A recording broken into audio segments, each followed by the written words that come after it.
Incompetence Pod. Welcome to the Perpetual Incompetence Podcast, a journey in competitive self-improvement. Join us as we endeavor to improve our lives by competing in a series of low-stakes challenges. In each episode, we will come up with a challenge and then define the rules or metrics for victory. We'll have 2 weeks to do our best, and at the end, one of us will be crowned victor. Hi, I'm he who dangles, melodious warbler Mike Picasso Collins, the Satisfinder, a.k.a. Lil Seeky Boy, the Songsmith's Revenge.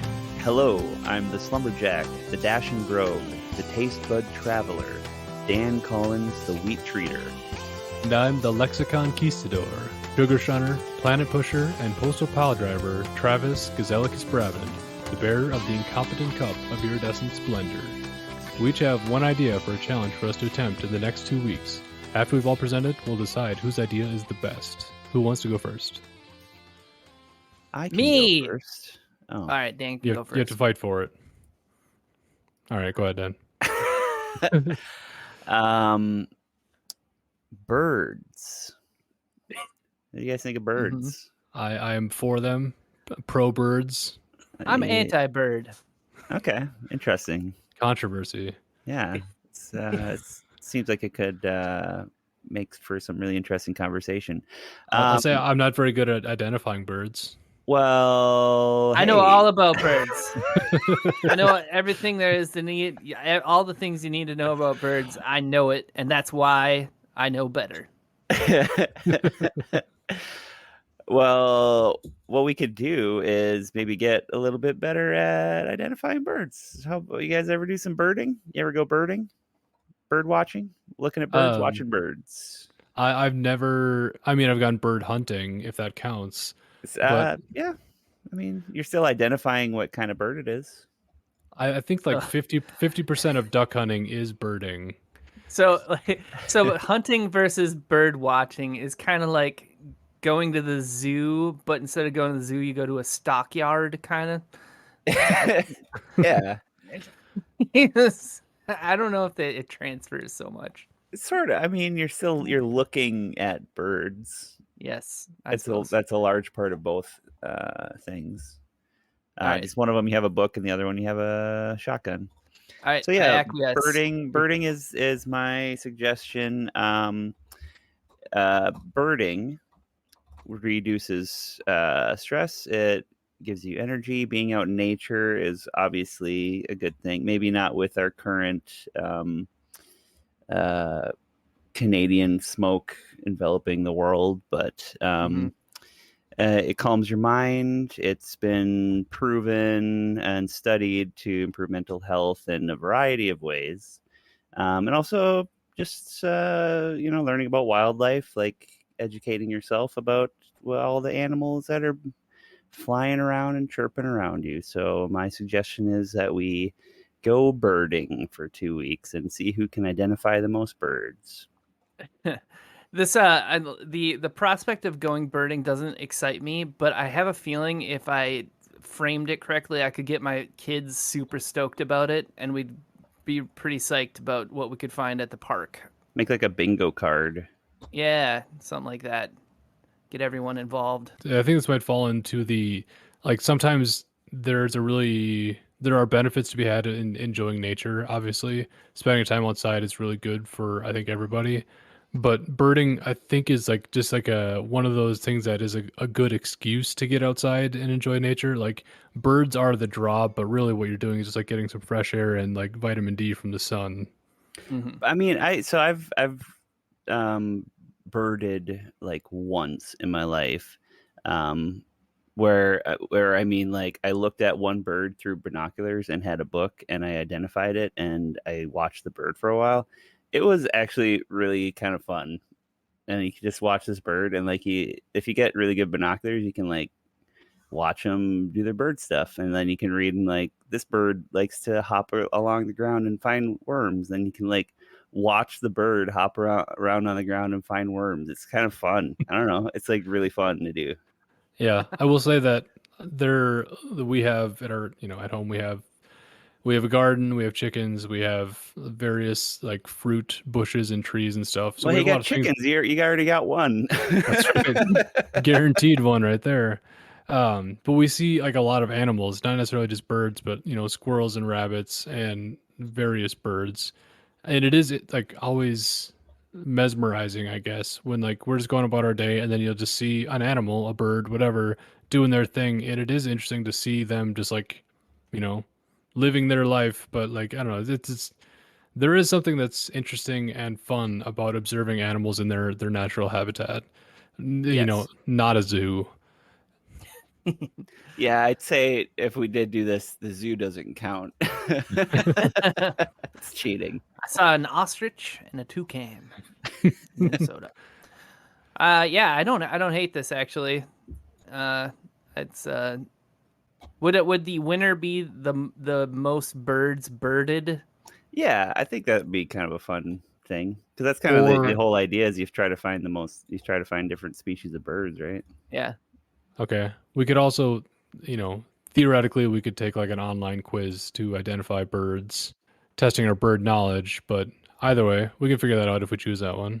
I don't know. I feel like birding is all about being out in the field and like That's getting those tallies, you know. fair. Yeah. That's true. All right. All right. Well, that's a good one. I'll go next. So kind of on the same line to going out and seeing as many birds as you can. I have a prospect for mind expansion.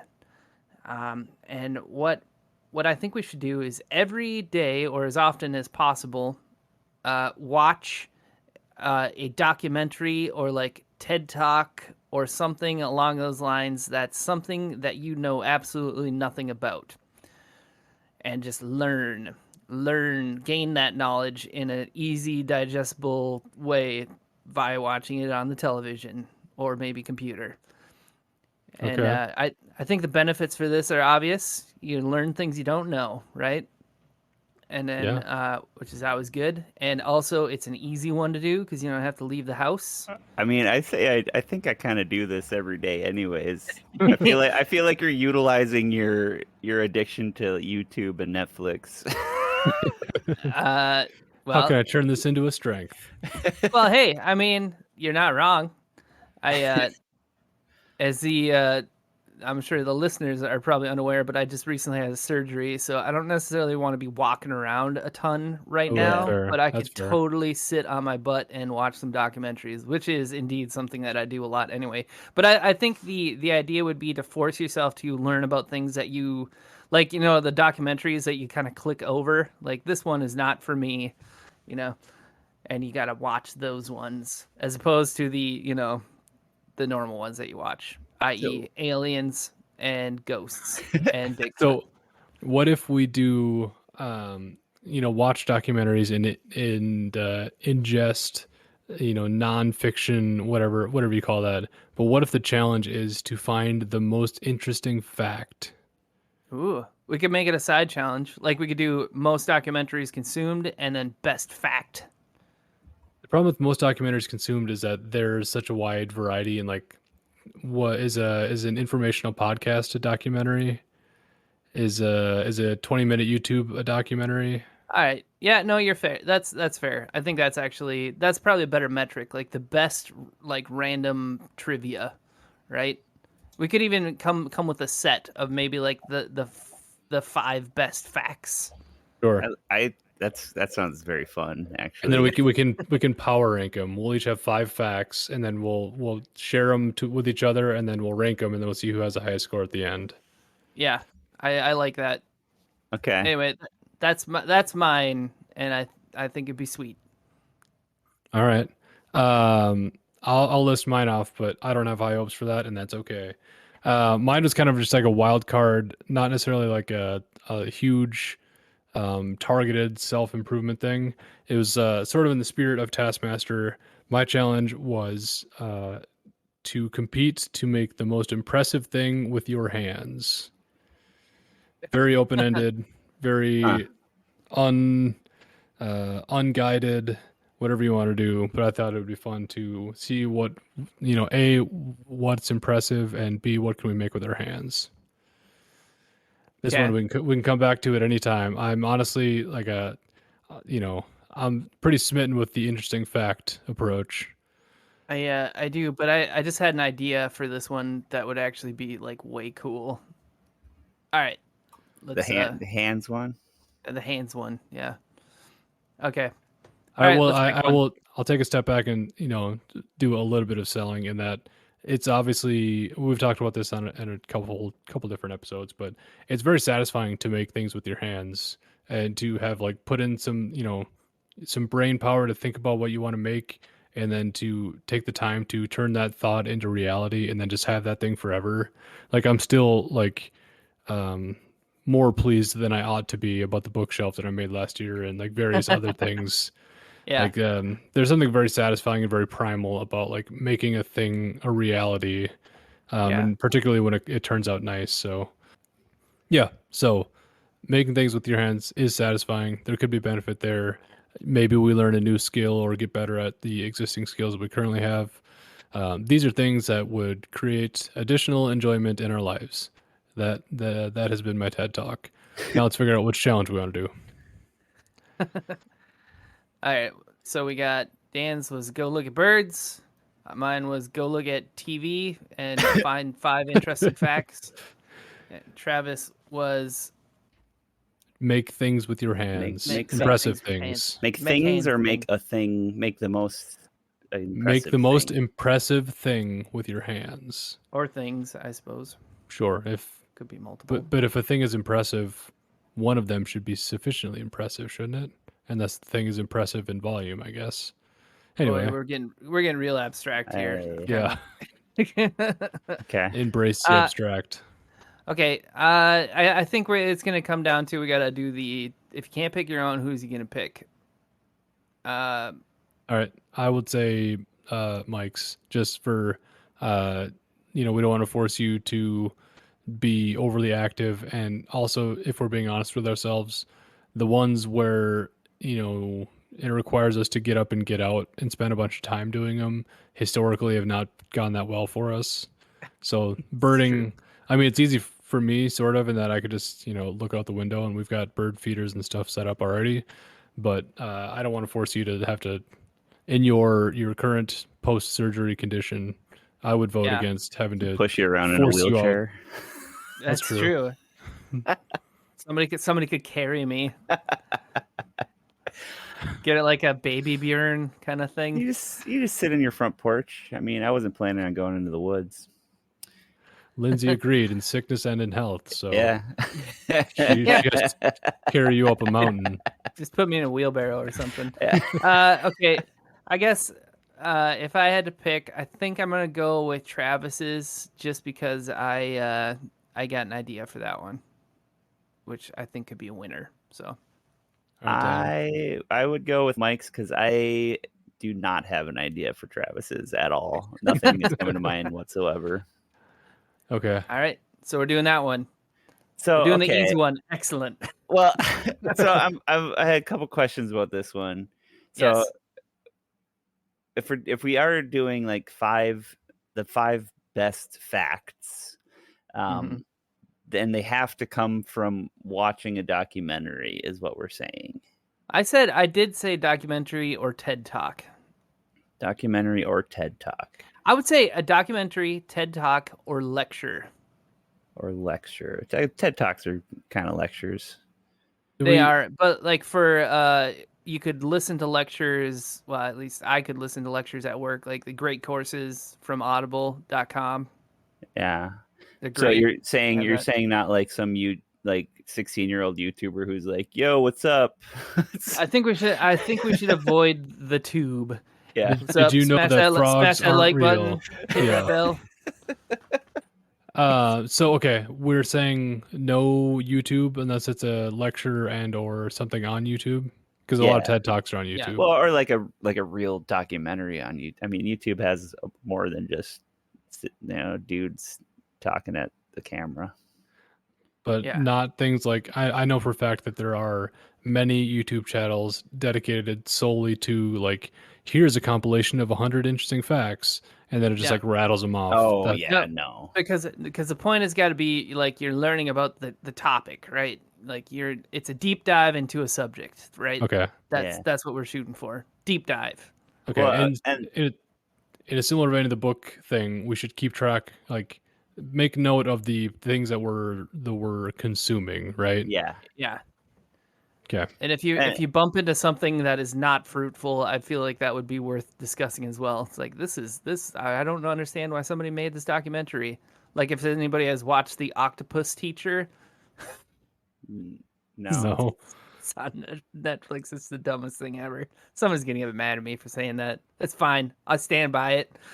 Uh, Man, they had this really cool documentary. I don't know if it was even a documentary on Netflix, but I think they took it off because it was really like disturbing. But it was like the dissection of like an overweight person, like a dead overweight person, and they like the autopsy and like the process that they did, and they oh just wow. like showed them like cutting this person open and like showing all these different things and stuff. It was so fascinating, but like disgusting at the same time. But I think they got removed because people were saying, "Hey, I don't want this on my Netflix." My children started watching this, and now they need therapy. Yeah.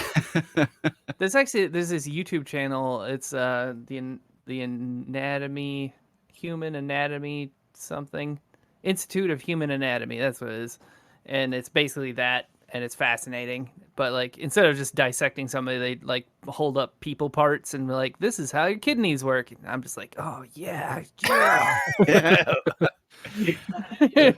that macabre like side of yourself comes to the I, surface, like pokes I his don't. head out, like, "Oh I, yeah, give me that." well, I don't think it's that. I think it's more like the curious part, but it's probably a little bit of that Well, going and on as we well. have to clearly define like what makes the best fact. I think like we can't just say what's the best. Like, I don't know if we can define that, Dan, because I think we okay, won't know what the best fact is until we hear it. And it's up to us to, in our opinion, decide what the best fact is, and then Yeah. we're gonna have five of them, right? And it, then it based has on to be what, something we did not know previously, Yes, it's got to be something yeah, we new learned. information. Yeah. Okay. it'll be utterly lost on this audio medium. But Mike, you have like in the past you've described some things that you have discovered while perusing the YouTubes, and you always make a face that could be described as like excited fear or just like um, a weird jovial cringe. Um, that's Excited fear. So we're looking for things that get that jovial cringe. yeah. Is that All right. is that the Well, Yeah, I mean yeah, that the honorific, the jovial cringer. that's not what I was aiming for, but I don't know, you just have like you always make a face that like so perfectly suits the things you're describing. I don't know what you're talking about, and I want to see a picture of it. We'll see if there are any, and maybe we can post it if we find one. But All anyway, right. we got on the metric. Well, we need a yeah. Well, I think we're good on the honorific, or I'm sorry, the metric, right? Because yeah, we're gonna five best facts? and we're gonna pick the best fact, right? The number one best fact. Yeah, I mean Yeah, it'll come about based on because we'll list the fact, and then the other two people will score that. And then, yeah, based on that score, we'll review if there's a tie at the top, then we'll do a kind of a tiebreaker. But at the end, we should have the most interesting or the best fact. Honorific. yeah. The seeker, the searcher for knowledge, the knowledge. I mean, the simple one is fact finder. Oh, that we can do better than that. Yep. We're better than that, Travis. Putting a baseline out there, something to build off of. What's a synonym for like search or seek? The trivial tourist. We've already done tourist, didn't we? Yeah, we did do that. Yeah, the taste bud tourist. Right. Or travel. I think it was Travel. taste by traveler, but same difference. The pursuer of truth. the action that we're doing is like watching TV. So like it should be like the couch potato, The couch professor. the armchair professor. Yeah. I know for a fact that is I think that's a YouTube channel in itself. But I like where you're going with that. Can we do a portmanteau of potato and something? I was thinking like couch potato, something ado. What rhymes with potato? Tornado. That's pretty much it. This one's requiring some thinking. Yeah, I guess a new experience. Yeah, nothing's really coming to mind immediately on this one. Let's go. Let's bring it back to baseline. What are we doing? You know, we're sitting around and watching. We're looking at a screen. The opposite of Screenicus. Yeah. We're a slave. We never became free men. We're a slave to the television. Yeah. I don't like that. I don't like that. I don't like that direction at all. What about the like Trivial Crusader or something? Something pilgrimage. I feel like it's like the opposite of a pilgrimage. Because we're trying to find the most interesting fact.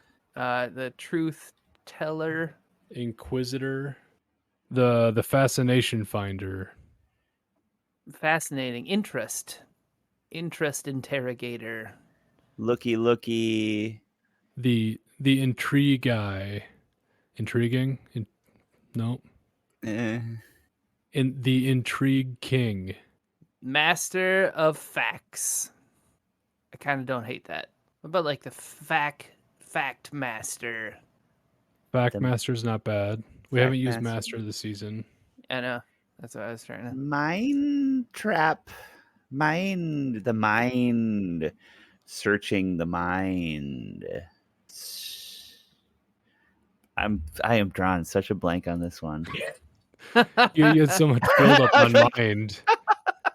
I just picked a word and I was trying to see if another word came out when I said it, and it didn't. Yeah, I mean, mind master, fact master. Fact master. I kind of don't hate that one. Trivia master. The trivia. Trivial Pursuit. Trivia. I kind of like trivial. I feel like it has a lot of levels that kind of work, because on one level it's like, you know, random items, and the other one is inconsequential. So trivial is good. What about like digging through, like dredging or excavating or like prospecting, kind of like picking through all the junk to find the real gems? What have we liked so far? I think the only ones that have been worthwhile are Fact Master or Mind Master, but Mind Master it's not really on point. So Fact Master, I think, is the only one that's really rung a bell for me. But like I feel like digger, the fact excavator, the mind miner. That's actually quite good. The mind miner. Mind miner. Okay. Does it track, or should it be more like the fact miner? What's the prospector? Prospector. Maybe that's the direction. You know, because you're like when I think prospector, I think like a guy in a silly hat with a shovel or a pickaxe. An old timey prospector. Yeah, beard, missing teeth. The mindner.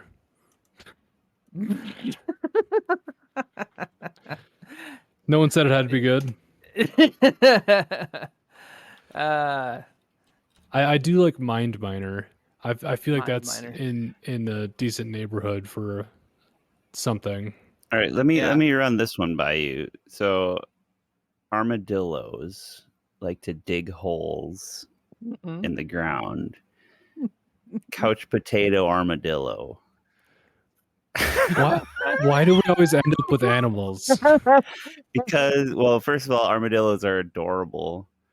That's fair. and that's about it. And they I always dig thought little armadillos holes. were kind of gross looking. Really, Why they would got you? they Why got would like you go little. with couchadillo? Yeah, Dan. Well, because you got to have couch pati, par, parmadillo, Potatadillo. potato, But couch potato armadillo. So some mind miner. I'm not wild about couch potato. I'll say that. And I think I don't know. Have we ever found any? Have we ever done an animal one? Wait, Have we wait, ever I got said one. that that's the one? Yeah, I don't know, but how about this one? Oh, now I just lost. What was that word that I just had in my head? Hold on, carry on. gazellicus. We did that was an Oh, animal. the That's true. preface prospector. Preface. I mean, the beginning. I don't know. The preface is what we are looking for. Preface is like a summary. No, it's The not. It's the beginning. It's the beginning. It's a summary at the beginning, often. What? Okay, Coach Padillo. Is that what we're going with?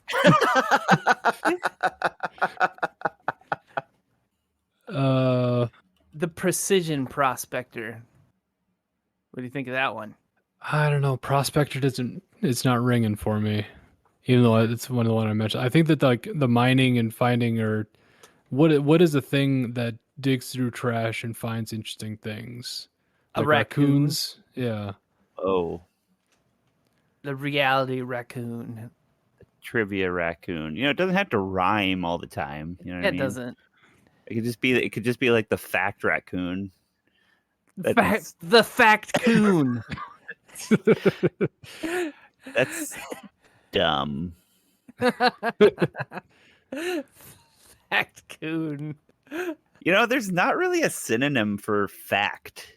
yeah. Fact is a bad word for Fact. us. Yeah. Like Let's I'm get trying away to think from of it. I'm trying to think of like a Chicken. Well, like it's more like a little nugget of knowledge. A little. gold nugget.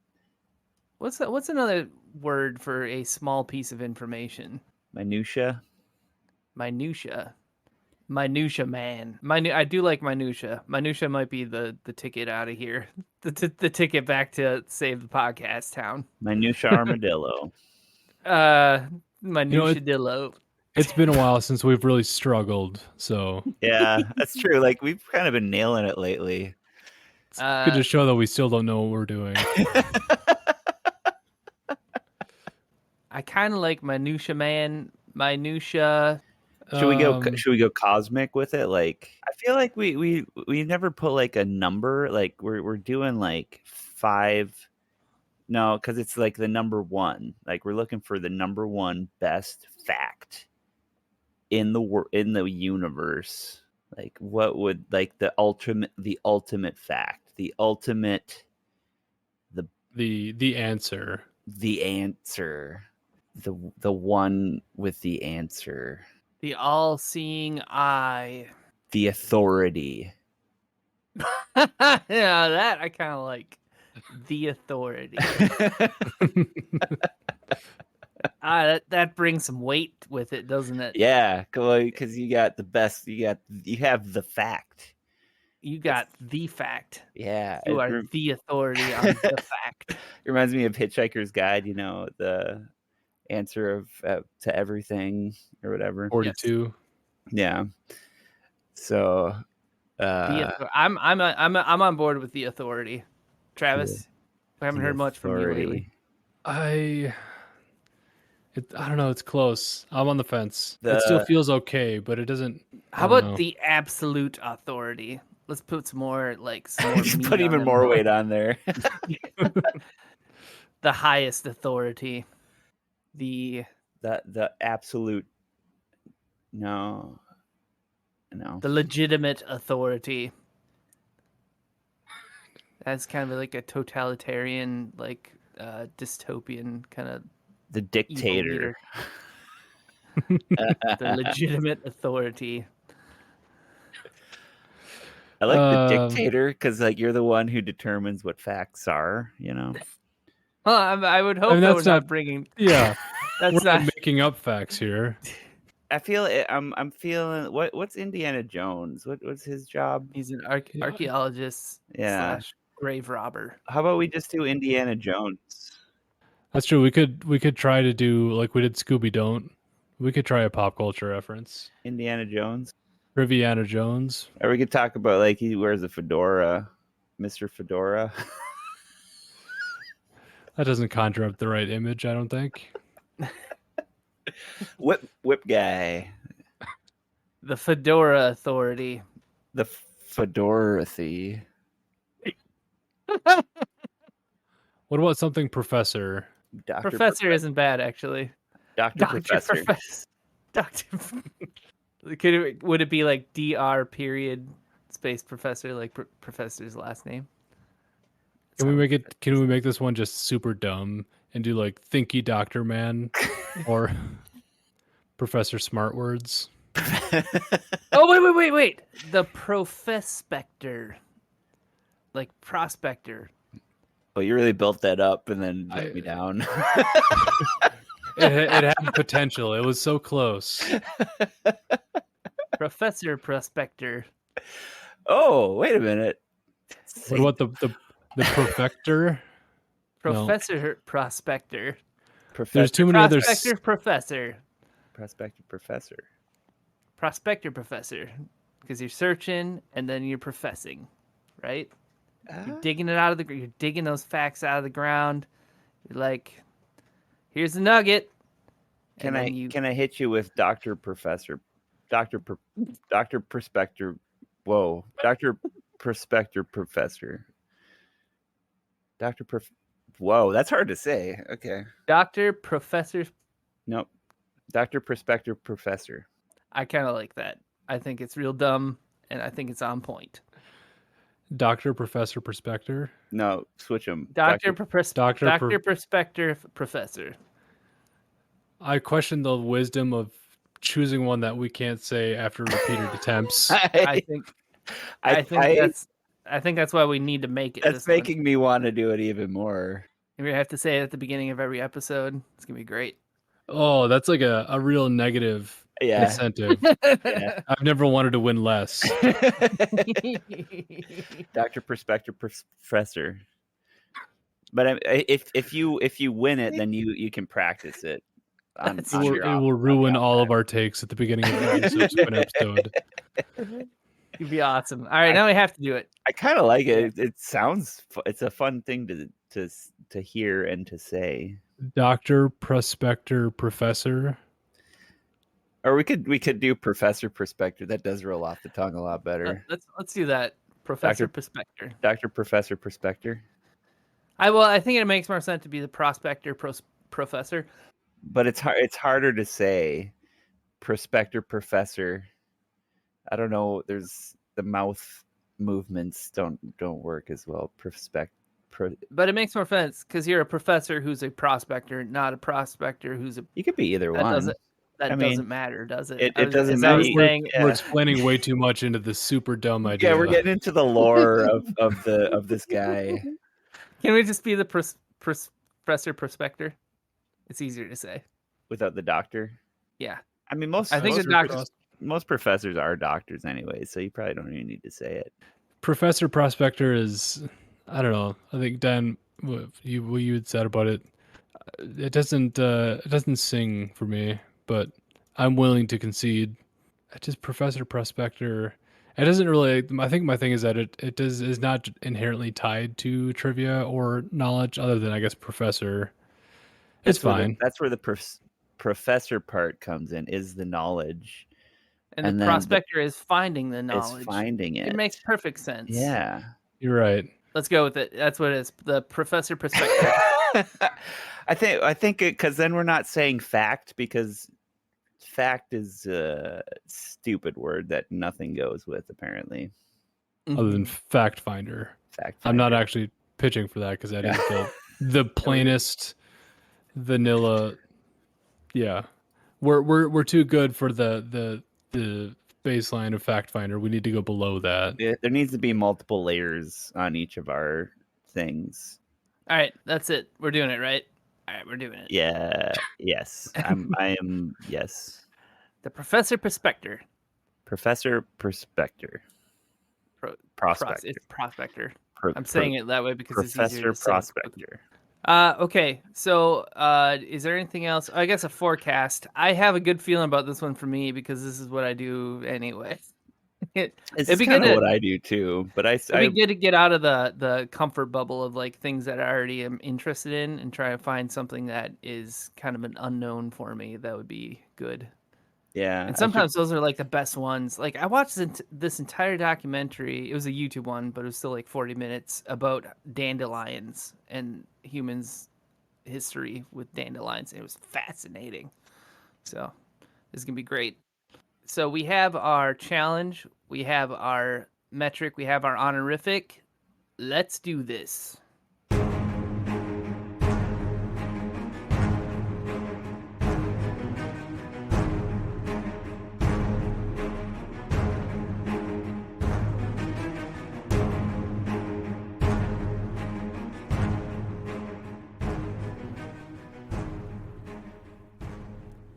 Well, hi there, it's me, Dan. I just wanted to pop in here, say thank y'all for listening. If you enjoy the show, let a friend know about it. That helps us out. Right now, me, Mike, and Travis are all watching documentaries, listening to stuff, and getting a bunch of facts. We went a little long this time because we just had so many interesting facts to say. So if you like facts, then keep on listening, I guess. Okay, let's go back to it. Okay, bye.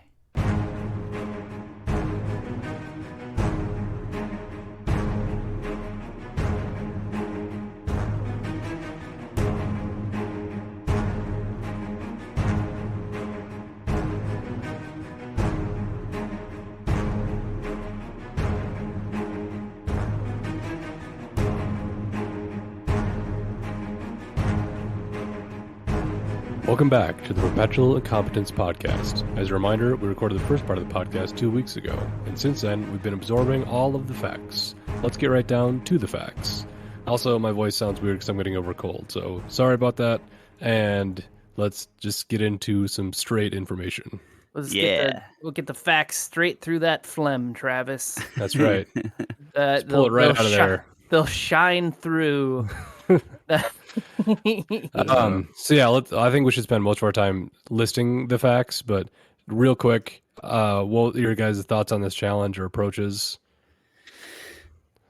I just sort of watched documentaries when I had a chance. I don't know. I don't think I did anything super special with it. Wow. Well, yeah, I mean, I basically did the same thing. I watched a few TED Talks while I was working, but I couldn't do that a lot just because it's distracting. But what I also, since we were trying to do things that were like new information for us, or out of our regular wheelhouse, at least that was what my interpretation of the challenge was. I I found that I started some really bad documentaries and got half an hour in and like this is not worth your time. I found that there are a lot of really bad documentaries. Yeah. There are. Why does people spend the time? I don't know. That's interesting to them, Yes, everybody's got their own thing going on. I also sort of wonder, like, there are a lot of like air quotes documentaries that I would almost worry if they would like get into legal trouble because some of those do not seem terribly well fact checked. And it's sort of if you can get something labeled a documentary, you can kind of say whatever you want without that strong of supporting evidence. I believe that is 100% true, Travis. Which leads me to a documentary that I sort of rewatched this one because I had started it before, and then I deemed it unwatchable, and then I came back to it. I don't remember what the name of it was. It was basically one of those ones that's like trying to lay the case that we're all living in a simulation, right? Sure. Oh, nice. If you heard this. It was kind of interesting. They had like a bunch of like for all the people they're interviewing, they had them as like really out there 3D generated characters, like sitting in their living room, and then giving the interview, which was entertaining. Oh, Sure. But the whole interview, like, or the whole thing was it, like, started out pretty interesting. Then it just devolved into them spending 15 minutes reading like the manifesto from this guy who believed this very quite vehemently, and then Mhm. went and murdered a bunch of people. And I was like, Oh, I don't want oh. this that's in my not brain. nice. Now you feel So, complicit. You're a so part that's of kind that. of yeah. So that's where I stopped watching it before. But then I went and finished it, and then at the end I was like, yeah, I should have just kind of went with my gut there. Yeah. The It's on the subject of the reality being a simulation, I don't have a direct parallel to that, but I did listen to my big thing was the great courses. It's on Audible. oh Probably yeah. not a huge surprise, but I found those to be very good. One of them that I didn't pull many facts out of was it's called American Monsters, and it basically traced the past of like how monsters in cinema and stories reflect the norms and thoughts of social culture at that time. Mm, But one thing that they brought up was the idea of hypnotism, and it's not like a crazy interesting fact, but I just within the confines of discussing whether reality is a construct or a simulation, it's weird how like hypnotism is real and is like sort of like rootkit access to your brain, and that like it yeah, can like bypass your like higher level thinking, and you it's like I know that like some hypnotism is fake, or some people like you have to kind of want to be hypnotized, but it yeah, is a real phenomenon, which is very yeah. strange. There's a video out there somewhere of my sister at her graduation party thinking that she's a dish rag in a dishwasher, and it's pretty delightful. Yeah, so that's bizarre. She said, and she had no recollection of it afterwards, which is Yeah, pretty funny. isn't that crazy? Yeah, People can just do that to your brain. yeah. I don't know. I have a because I've also gone down this dusty road once or twice myself, learning a little bit about hypnotism, and I like to believe myself to be the kind of person that can't be hypnotized, but you don't actually know. You don't Yeah, know until you try My it. mind is a steel trap. You can't get in there. Yeah, No one. maybe we'll try it out sometime. but also you can't escape. Yeah, there we go. Maybe that'll be the next challenge. That could be Well, kind of a fun one. I'll learn how to hypnotize people. Oh boy. Yeah, both get hypnotized and hypnotize others. Yeah. That seems like we'd have to do some preparation to Yeah, find a hypnotist. Yeah. I'm sure they're around. Yeah, I guarantee it. Anyway, we're Uh, off on a tangent. Let's get back to the facts. Facts. So yeah, I meant How are we kind of? Yeah. How are we doing this? Like we're just gonna just say our facts. so so yeah, we'll go around. We'll each list one fact, and the other two will rate it on a scale of 1 to 10, just giving a number as to how interesting that fact is. And then we'll collate our scores at the end, and we'll figure out what is the most interesting fact overall, and who has the highest scoring points. I think was the idea. Okay. Who's gonna keep track of this? Everyone uh, will keep track of their own points. Oh, okay. okay. That's I fine. can So do we're that. gonna get two. We'll get two scores for each one from the other people. Yep, Okay. Now Out I of know. like 5 or out of 10. whatever. 10. All 10 right. for nuance. Yes. Okay. Um, and also, as we did this before, I believe we got meaner and meaner with our scoring as it progressed. So I just want you guys to keep that in mind. I think that's why we should go one by one. So do one at a time and rotate. Okay, before we get into it, how did you guys choose your facts? That's a Were good you like, question. did you watch I the documentary and afterwards sit and ponder it, or were you sitting there with a pen and paper waiting for one to reveal itself? I what I did is I just sort of watched them, and then if they said something, I was like, "Whoa!" Then I wrote it down, or like I I just remembered it. I selected the things that I listened to and watched based on my considered feel of how many interesting facts they might contain. That's probably a better method than what I chose. So My my method for choosing stuff was this is something I'd never watch. Let's watch that. That's sure. what I was going for. I found a lot of the 1 hour, hour and a half long documentaries weren't terribly fact heavy. They're more story based. And I was just really looking for some facts. So I kind of changed my thing to both make the facts interesting and accessible to have greater appeal to the wider audience. So that's Okay. like a really obscure fact about something that nobody cares about is probably not a good choice here. So I tried to go kind of middle of the road and digestible facts. Okay. I went for like stuff that like maybe didn't totally blow my mind, but like sort of blew my mind a little bit when I heard them. That's what I was really looking for.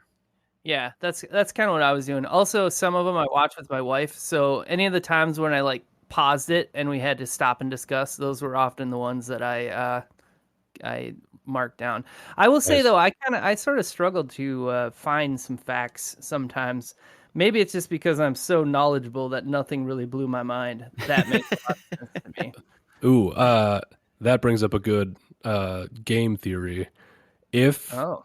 if somebody knows your fact, do you get 0 points? If one of the Ooh. other two Mm, already knows it, Yeah, I like that. I like how that. about like it, Well, okay, let's just say if you know this fact, then you can grade it lower, and that's up to the person grading it. I But okay, think if it it's shouldn't. Maybe if you knew it already, it couldn't go above 5. How about? okay, okay, that's fine. I like that. All right, let's get into it. All right, All who right. wants to do first? Yeah, let's I'll go first. Should we it'll be like me, then Dan, then Travis, and we'll just keep going like that in a circle. Sure. Sure. Does that Now, work for Mike, everybody? make sure you remember to write down the scores. I'm writing the scores? You're writing Well, down the right. scores that we're giving you for your fact. Yeah. Yes. Okay.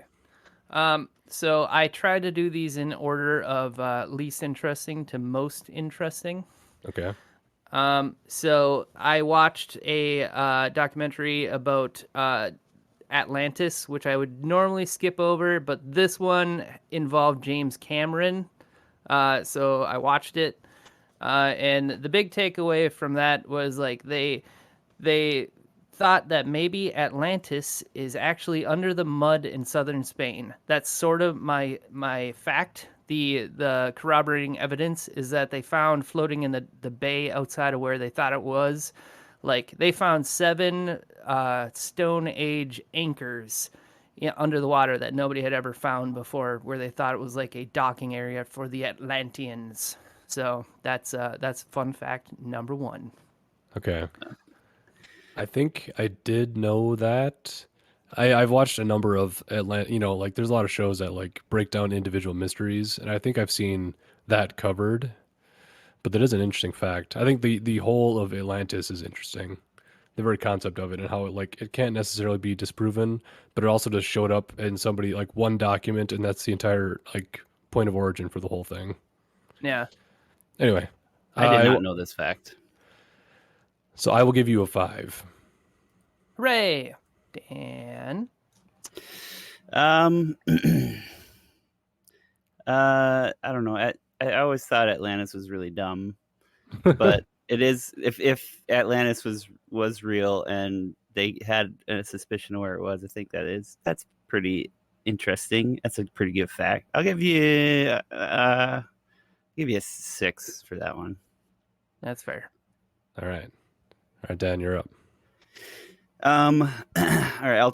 I just reorganize these from what I think is probably least interesting to most interesting. So, the term undermine has a literal origin.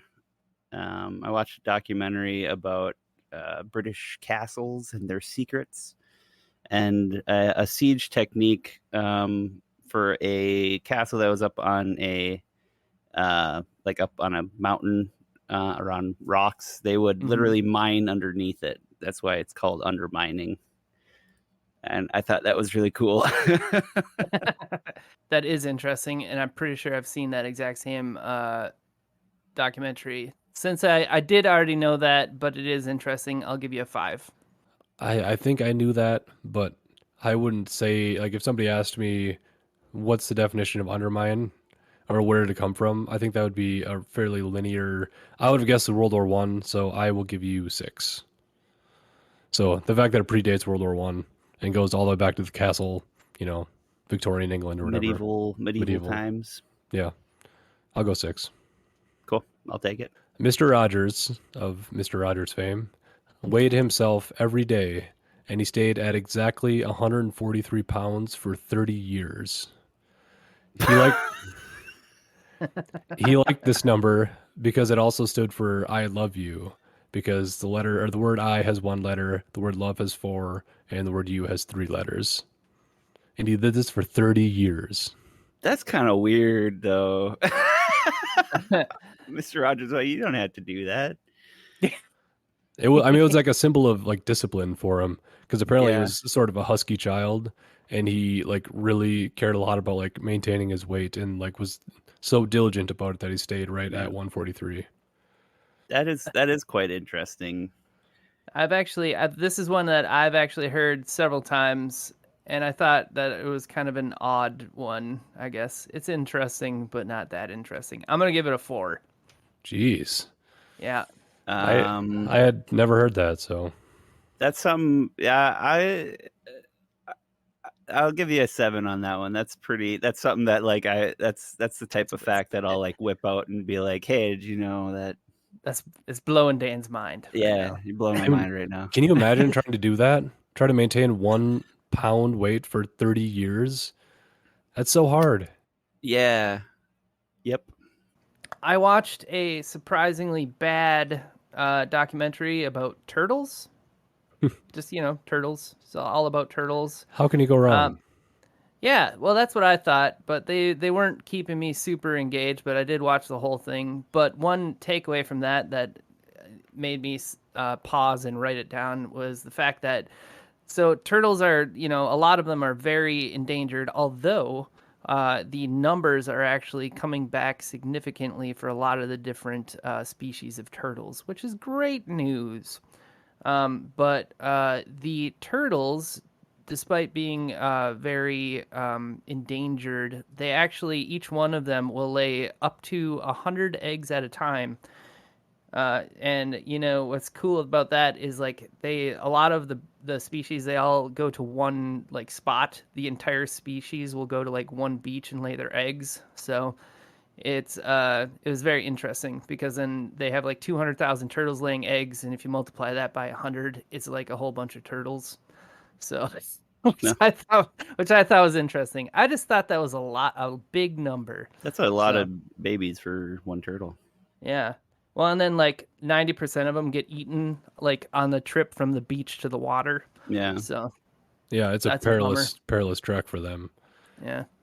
I did know that. I think I was broadly familiar with that whole. I mean, 100 is a large number, but I was pretty familiar with that overall concept. So I will give you a 4. Okay. I'll give you a 5 for that one. I don't think I knew that though. That's fine. You don't have to. We only said that if you already knew it, then it can't be higher than a 5. Yeah. So doesn't mean if you didn't know it, it can't be lower than a 5. It Yeah. certainly can. Okay. So E. coli in hamburger 30 years ago was a big issue, but nowadays the risk of getting E. coli from hamburger is nearly zero. However, the risk of getting E. coli from lettuce or leafy greens is very high because of cow poop that gets in the irrigation water. I thought that was really interesting that hamburger is really regulated and very safe, but lettuce is like gross. That one I did know just because of all the recalls. They're always like romaine lettuce and like the Yeah. salad kits are Well, always getting recalled. I knew that, but I didn't know like what the reason was. So I'm gonna count that as a new one, and that is very interesting. I'm gonna give that a 7. Yeah, it's because cow like they have cow farms right next to lettuce farms, and then Yeah. all the cows poop and it all runs off and gets in the irrigation water, which waters the lettuce. So like they're trying to separate cows from plants, which is a whole issue. That's That's quite a conundrum. Yeah, that was a really depressing documentary called Poisoned: The Dirty Truth About Your Food, and it just made me feel gross. Yeah, I think that's what they were going for. Yeah. All right, I did know that one, so I'll give you 5. All right. That's all I can give you. All right, my next one. Let's see. I didn't put these in any order, so I mean YOLO, I guess. Um, the movie Lawrence of Arabia almost convinced Steven Spielberg to quit pursuing filmmaking because it was too good, and he didn't think that he could ever make anything like that.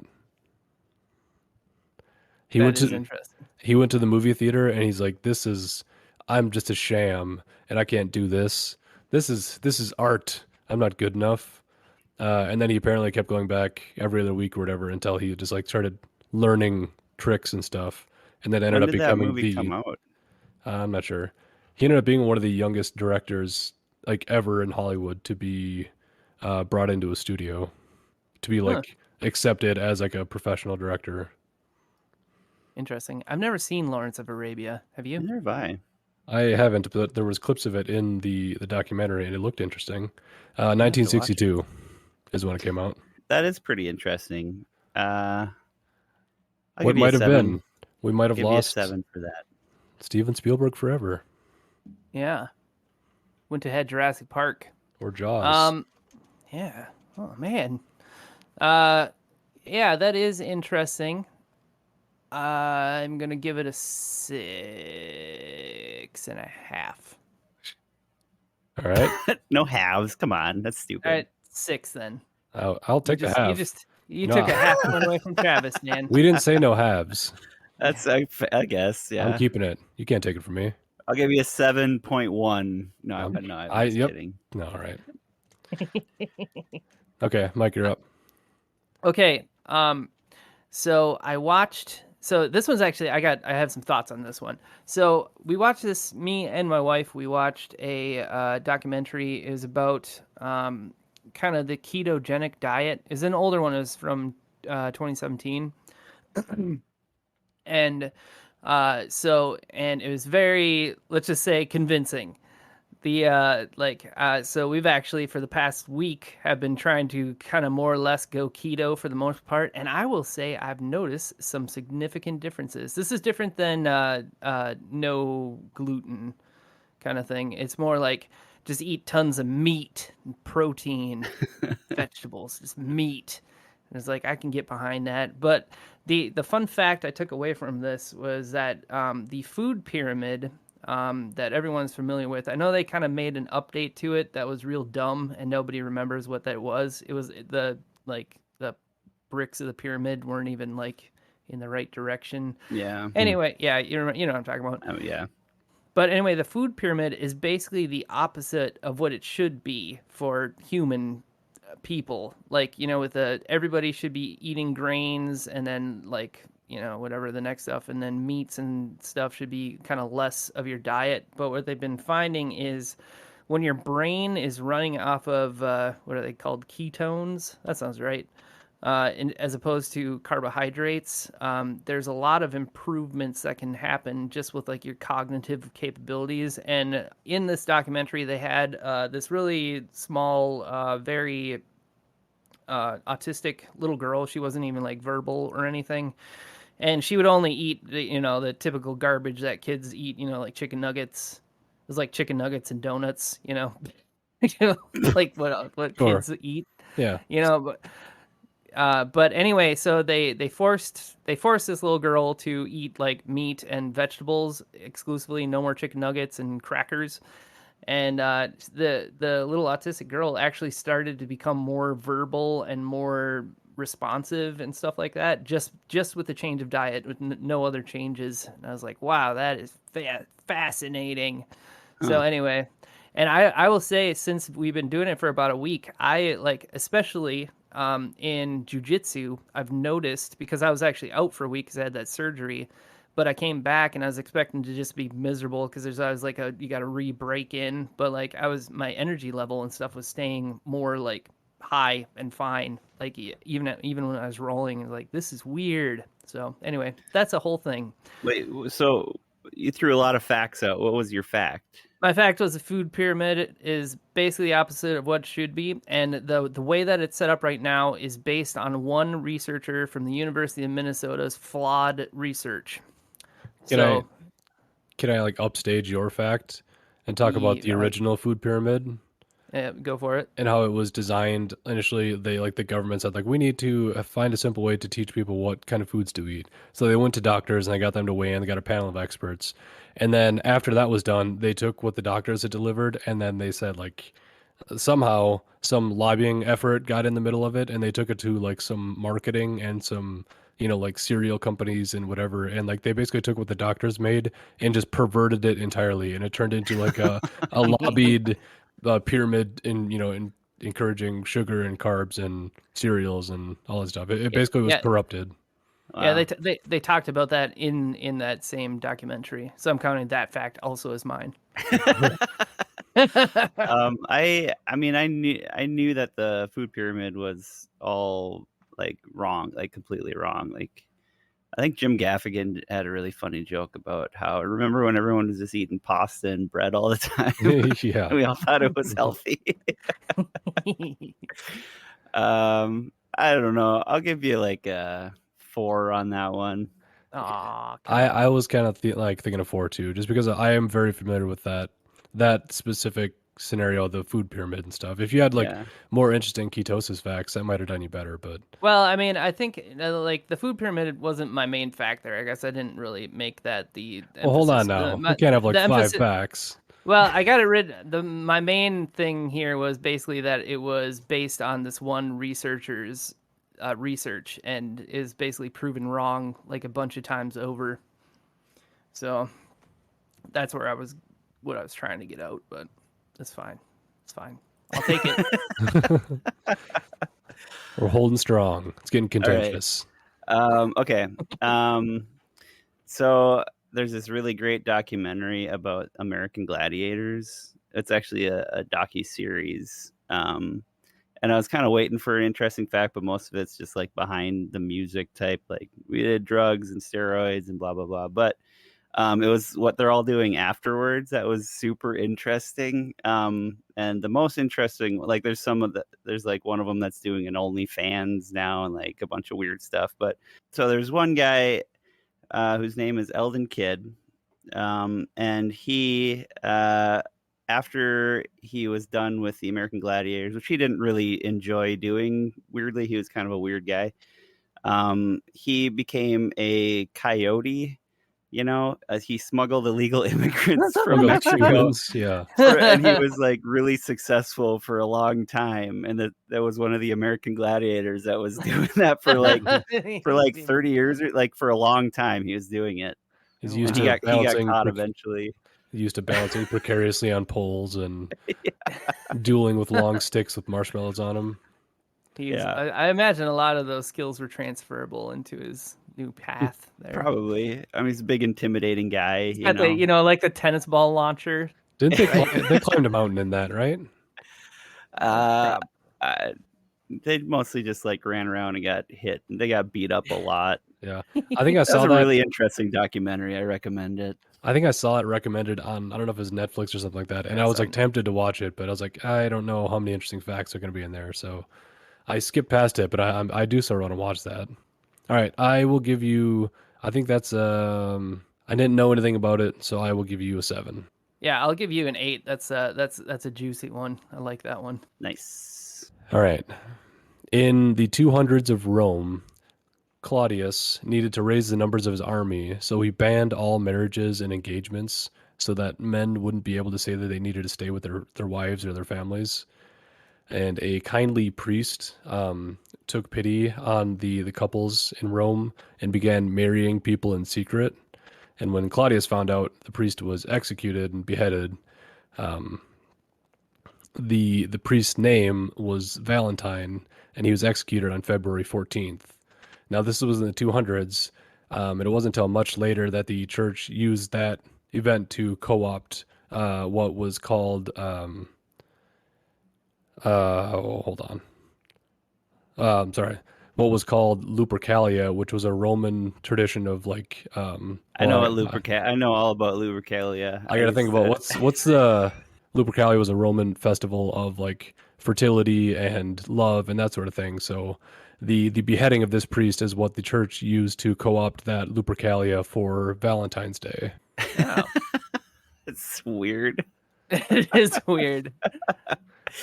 Lupercalia it was great. They would dress like wolves and whip each other. Oh, Yeah. yeah, loop, Yeah, I mean that black whole wolf. story is another fact that I have here that I'm glad I didn't choose because Dan's well aware of it. But that history is bizarre, and that's part of the origination of like Cupids, as they would like have two little boys with goat's blood and goat's milk on their foreheads would run around and whip people. Yeah. Let's bring that back. Yeah. That's a that sounds like a good time. Uh, I mean, I heard of the Saint Valentine, the origin of that, but I didn't know the association with Lupercalia. I'd never heard of that before. I'd always heard of So like the Valentine's Day origination being the St. Valentine's Day massacre in America, which is a very, American centric way of thinking about it. But there's a very broad and old tradition there. I love those weird history ones. yeah, they're great. I'll give you an 8 for that one because I didn't know about the actual guy, Saint Valentine's. I'm gonna give you a 7. Nice. I did know about the guy, but I didn't know about the other the other bit. Sweet. I'll take it.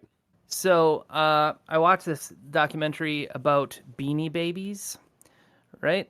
And it was basically about like the kind of the craze that happened in the late 90s, early 2000s, where I don't know if you guys remember this, but it Oh was yeah. bananas. Yeah, the And when I frenzy. watched, like it was chaos. Like people are spending like 12 grand on a one Beanie Baby.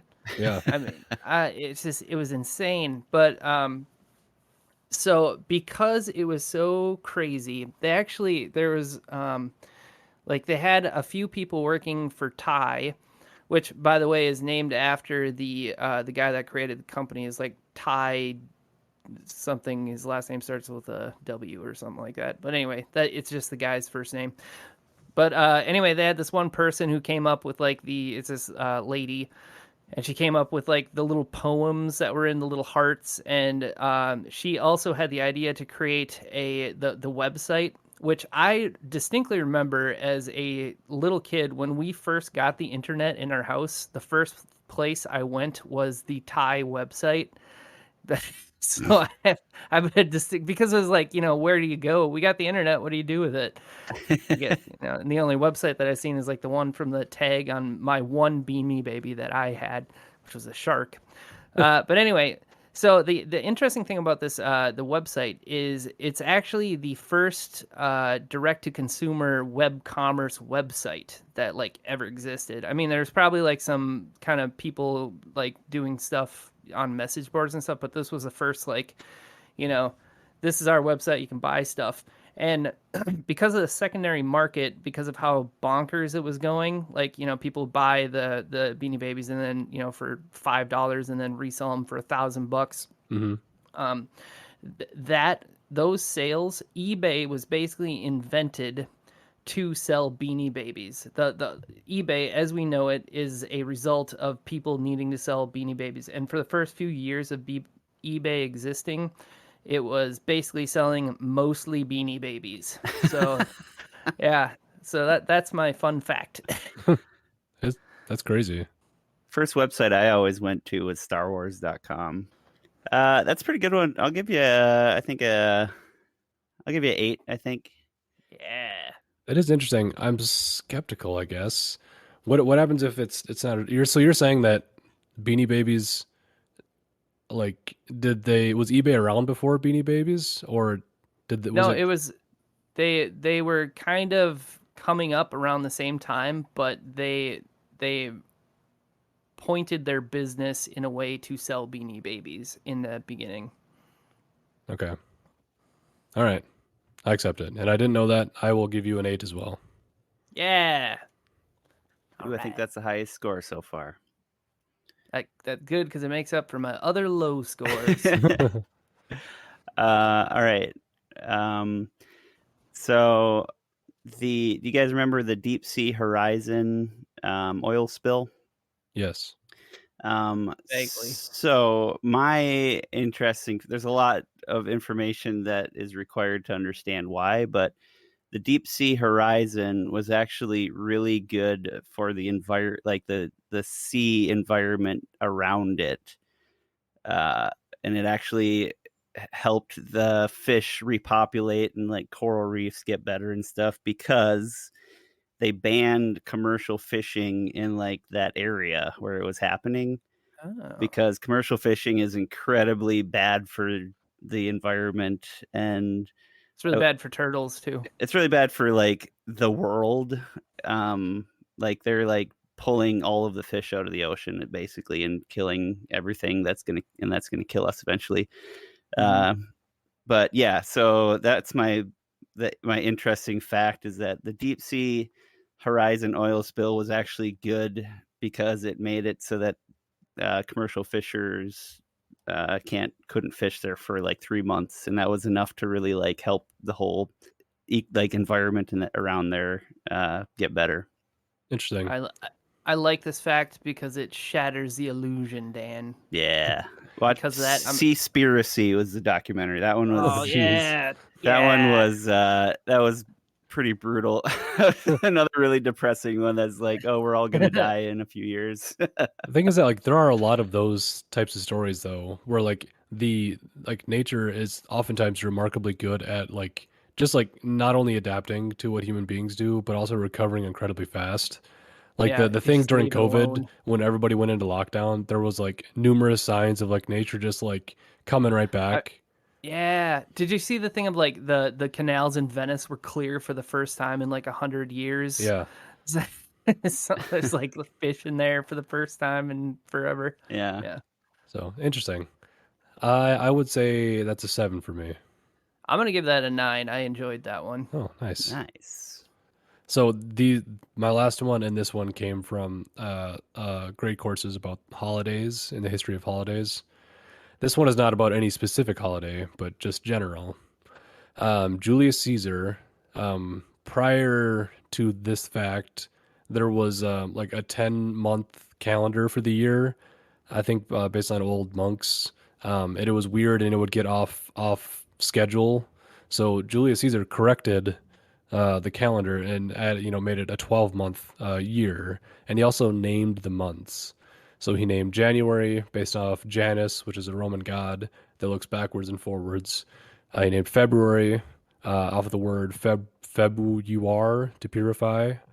March based on Mars, god of war. April, uncertainty. Okay, April, they aren't sure on the origination. May is the goddess Maya. June, goddess Juno. So several of those names came from Roman gods. And then July and August, he named both of those after himself. July for Julius, August for Augustus. I heard a contradictory fact for March actually. I heard that was a from the Greeks actually, and it was because that's the month when they could actually march to war Okay. again because I can't do it during the winter.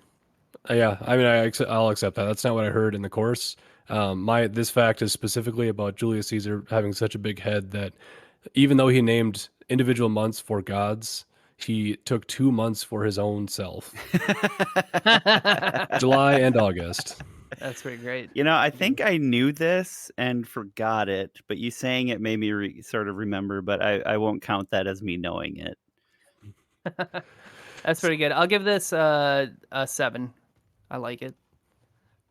Yeah, I'll Julius. give you a 7 too. I think that's a pretty Okay, good one. that works for me. And then, if anybody's curious, the remaining 4 months were all just left over from the prior calendar: September, Oh, October, November, December. Oh, that's why oh. they rhyme probably. Did Yep. they all rhyme before? I'm guessing because they were left over from the prior one. Okay, coming into my final fact. So I watched a documentary about cloning. There's this doctor, this uh, guy who was like the king of clones. He like did a lot of the research that in like the 90s and stuff that kind of set everything going, and they figured out a lot of stuff. So he was the top of the thing, but then he started experimenting on human embryos, and he was like grew some not into people, but anyway, people didn't like that, so then he was kind of booted out, and he had to go to prison for a little bit. But anyway, now he's in the Middle East doing the same thing, but not with people. He's cloning show camels, which is fascinating.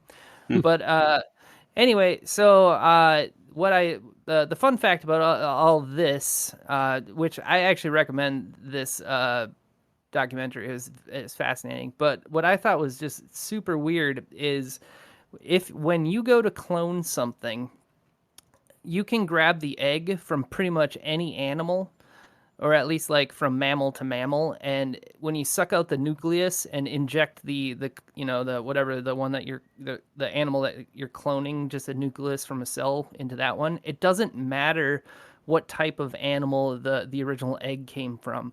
So like they were Oh. growing camels and stuff from pig eggs with just camel nucleuses in them.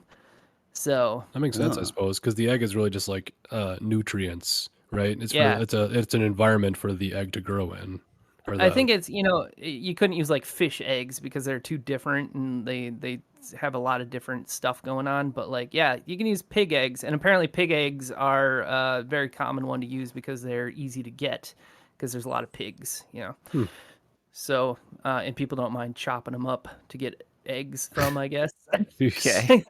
but but anyway, but yeah, like the first human embryos that they were testing with, they were using pig eggs to like have them.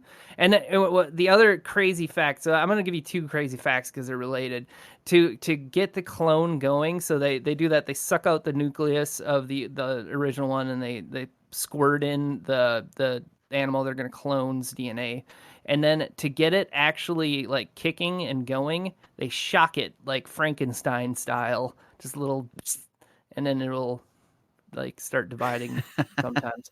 All right. So That bonus fact kind of won me over a little bit more. That's interesting. yeah, so there you go.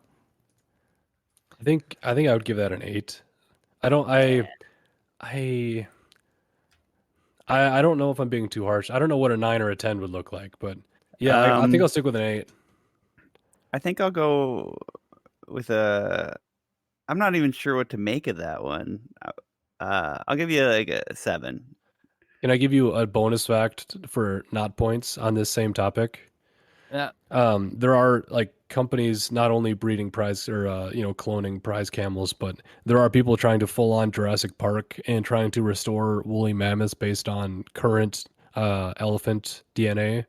yeah. I've And not heard only about this. are they trying to do that, they're trying to then place a bunch of those newly created woolly mammoths in the like frozen tundra in an effort to revitalize the environment, because the theory is that the environment was like a blossoming fertile land when the mammoths and other animals, the mega predators or the megafauna lived there.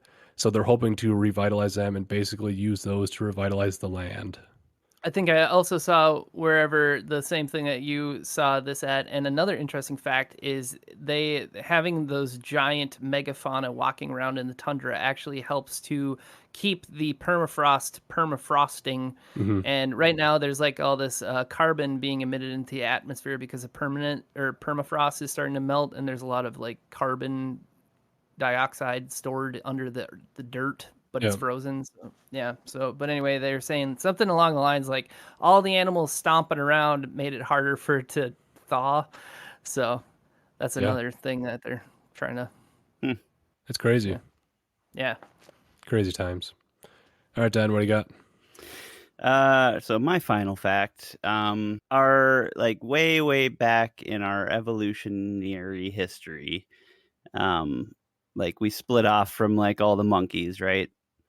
Mm-hmm. And there was one that split off that was going to become a monkey, right? So completely separate from humans. Um, not a what are we, Homo or whatever? Homo Like erectus. yeah, but like a lot like our in our line, but not in our line, like a kind of parallel one, another kind of monkey person. They found a cave that with a bunch of bones of this particular thing, with evidence of fire and burial ceremonies and stuff that are completely like essentially like orangutans Are you talking about like doing the that. mini people? Yeah, they're like littler people, but like a complete like a different species doing like making fire and doing burying their dead in like in like a particular cave, which would show that like we could have had like a different species on the earth that was just as smart as us, or at least kind of similar to us. So I thought that was pretty astounding. I was gonna say that is super interesting, but I also watched that documentary. Oh no. I mean, that's like what the whole documentary was about, like, but I think just that simple fact is pretty crazy. Yeah, it's called Homo floresiensis is Yeah. the name for that. Okay. Well, you guys That just knew this one already. That's fine. there's like actual like not only like they found the remains like you mentioned, but I think that there's like actual references in like historical record to these beings, which is I crazy. I think they're kind of making some speculation for that one Well, because they're you like, have to, yeah, but yeah, but yes. Yeah. I don't know how we play this one because I didn't know that until this challenge. So maybe I'll give it what I thought it was, how interesting I thought it was at the time, and I think I would give that like an 8 because it's pretty fast. No, I'm gonna give it a 9 because they had fire, and that blew my mind. Yeah, yeah, tools and fire. Yeah. I'm sorry, Dan. I did know about this one, so I have to give you that's a fine. 5. All right. But I mean, that's a pretty big deal. I don't Yeah, know. everybody's looking for Bigfoot. Maybe we should be looking for Smallfoot. Yeah. Little foot. All right. My last fact. Um, there's a couple points to this fact, but the main point is the same. Sports teams that have the color black on their uniforms get measurably more penalties than other of any colored or white teams. So if they have Huh. black on their uniform, they get measurably statistically significant more penalties than other teams. And Like if they, what kind of significance are you talking? Like what kind of I don't difference? remember the percentages, but Oh, like it was like I think high 50s, around 60%. As far wow. as like Oh. if the middle of the road is 50, then they're like closer to 60. Okay. So what's interesting also is if they change their uniforms to no longer have black, the penalties go back to average. And if a team wears white on their uniforms, it has the inverse effect. Whereas if your team is mostly white, then they will have fewer penalties, statistically significant. Weird. And then That is police weird. uniforms have the same phenomenon, where there is fewer reported instances of aggression when police uniforms wear white, are predominantly white than black or blue. And then food that is served on white plates is perceived as tasting better and being healthier. What did they get into like why? This was an entire great courses on just color and how color affects us. That was the most interesting fact from it, but I have like I have many color facts. Um, so if you guys will grace me with your scoring of that, then I will regale you with a number of color facts. That's super interesting. That is interesting. I'm gonna give that a. I'm gonna give that an 8. I'm gonna give that like a 9 because that seems really relevant. It's a real application to just colors. Like we take colors for granted, but like it has real impacts on our behavior. Yeah, weird.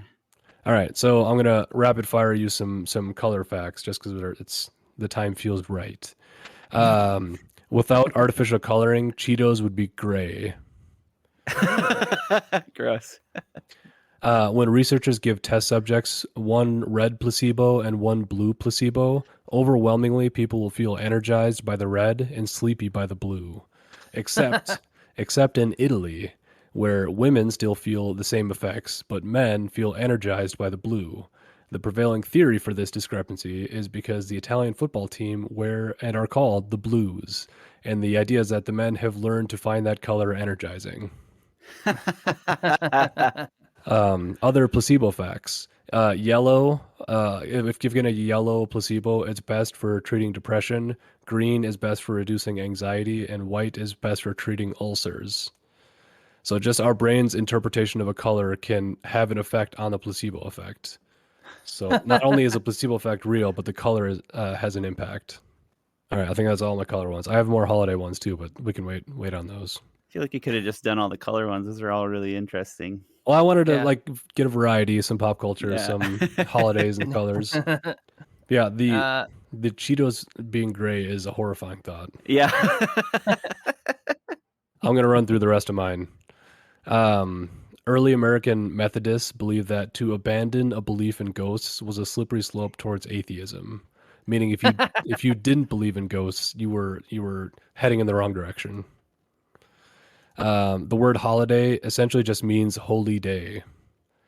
I'm going to skip over the Lupercalia spiel on the fact that it's crazy. Just learn. St. Paddy's Day is an Irish American holiday, not an Irish one. The first St. Paddy's Day celebration held in Ireland was in 1903. It actually started in Boston as a way of Irish immigrants holding on to their heritage and culture. So it started in America, not in Ireland. Let's see. Mother's Day isn't just a Hallmark holiday. It apparently derives from a strong-willed mother who organized community events after the Civil War to try to reconnect communities. And this mother did this and got everybody together and ate food and sang songs and stuff. And then that woman's daughter campaigned to get Mother's Day turned into a holiday, and she eventually succeeded in 1914.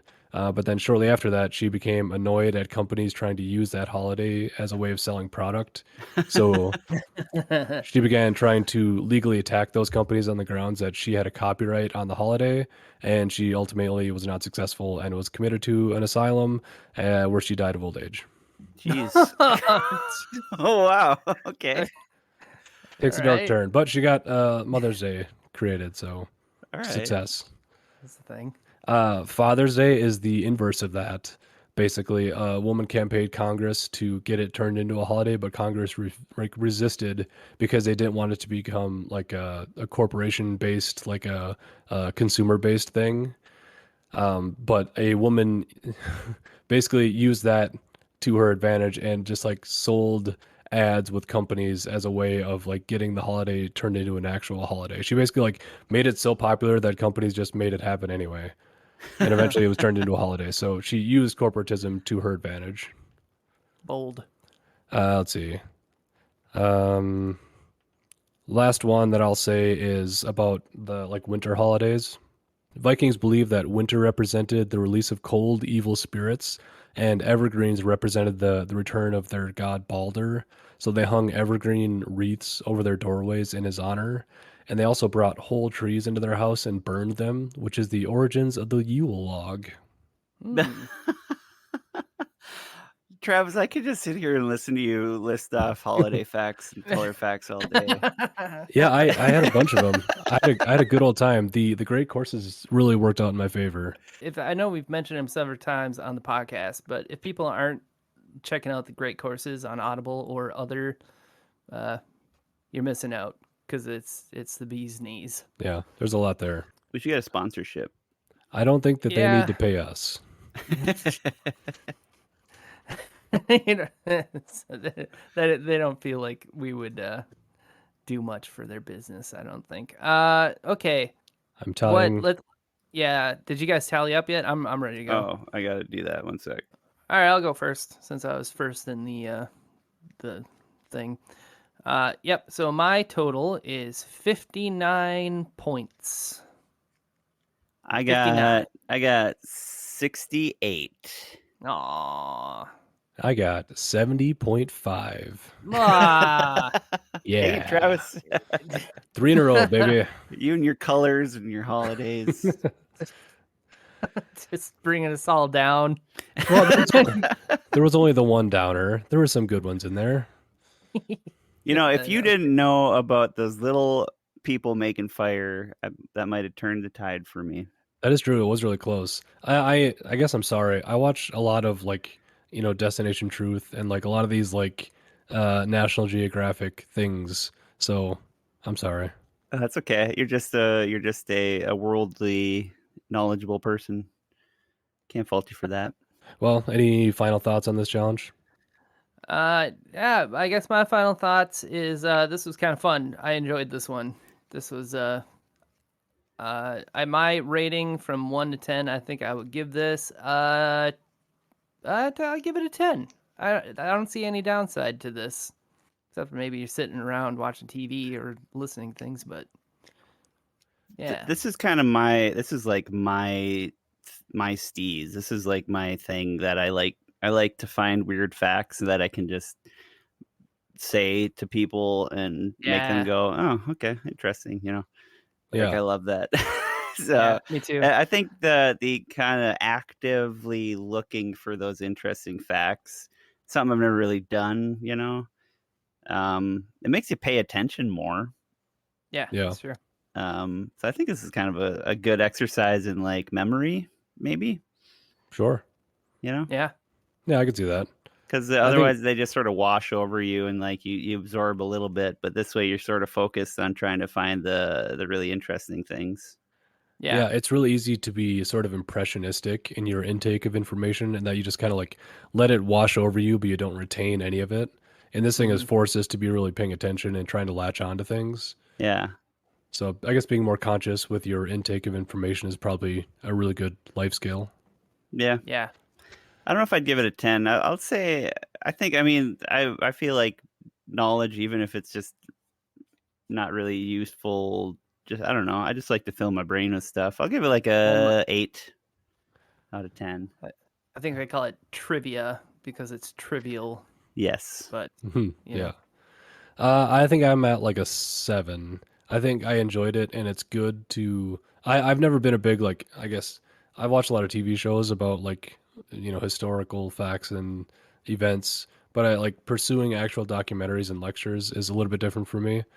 I will say that you gotta watch out for, like we mentioned at the beginning of this, that there are documentaries that are not factual probably in any way. So you still got to be a little bit careful about what you're like taking as fact. But the overall prospect or the overall process is very enjoyable and definitely good for you. Now presenting Professor Prospector, Travis Braband. Thanks, Dan. Thanks, Mike. It's truly an honor to be the Professor Prospector. It's hard to say. Thank you, everyone, for listening and staying with us through this deluge of facts. Hopefully you guys learned some things that you didn't know before, and hopefully you take it upon yourself to get out there and learn some new things yourself. If you do find anything that you think is interesting, let us know. Tweet at us or email us or something. Let us know what interesting facts you found, or if we told any bold-faced lies. Let us know about that so that we can issue corrections and maybe detract some points. Who knows? Thanks again, and get out there and learn some stuff. You did great.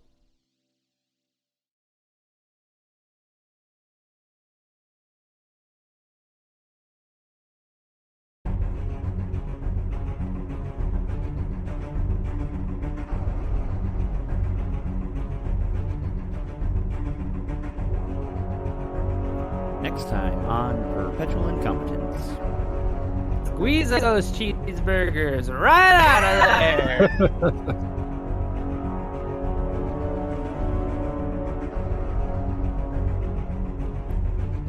Also, next time on Perpetual Incompetence. I think we all have too much stuff, and it clutters up our brains and our lives, and we need to just have less stuff. So we should just throw stuff away, elsewhere. Make it gone.